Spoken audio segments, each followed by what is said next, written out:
So yesterday I got a special delivery in the mail. I'll show you my stamps. My Ruth Asawa stamps came. Can you see? Well, there's Ruth. I'll show you a picture of her first. Isn't she cute? In one of her drawings. And then these are the stamps. And they're based on images of her hanging wire sculptures that are absolutely, some of them are absolutely massive. It's hard to see there, but you can kind of see the organic shapes that she used. And she developed this technique where she would sort of crochet and bend wire in and out, kind of making these negative and positive shapes around it. So you can see even there, they're like inside and outside, all based on this technique she actually developed when she took a trip to Mexico. So they're based on farmers' egg baskets, and some of the farmers there showed her how to do that. But I have a painting, of course, to show you. So here's Ruth Asawa. I just absolutely love her artistic work and her story.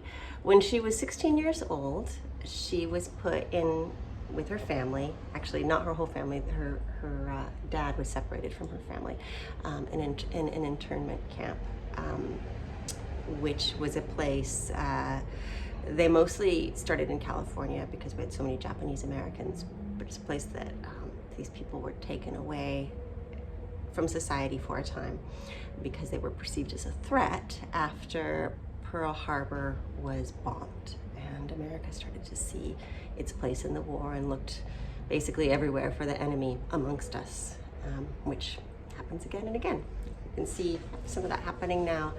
And but in the camps, she did learn a little bit about art because there were some visiting Japanese artists that would go to some of the camps and brought great supplies, and it really inspired her.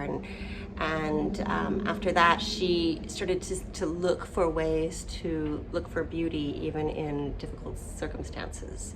And I think that's what a lot of sensitive artists do. It's a message very dear to my heart, and I like to point it out when I see it.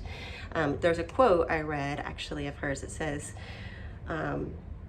"Sometimes good comes through adversity. I would not be who I am today had it not been for the internment." And I like who I am. So to push the story forward, she graduated there, and then she went on to a prestigious college on the East Coast called Black Mountain College, which was this newly developed college in the mid-century that focused on really clean, minimal design and art. And it was based on the Bauhaus School.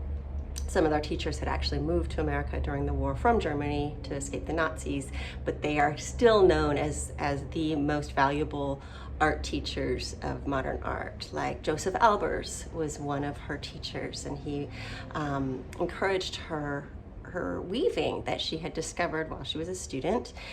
And so she went from being a painter to being this weaver of forms. And actually she worked in all kinds of sculptural mediums. She worked in bronze and ceramics. She went on after college to become artist of public works in the Bay Area, and she's still revered there today. She made some fountains, and you can see her sculptures all around town if you ever go to San Francisco. But it's only recently that her art has gone for large amounts of money.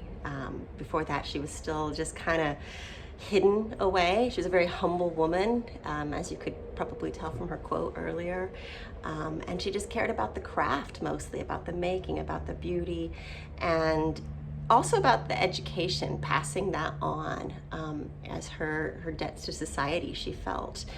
She founded an art high school in San Francisco, which is now known as the Ruth Asawa School of the Arts.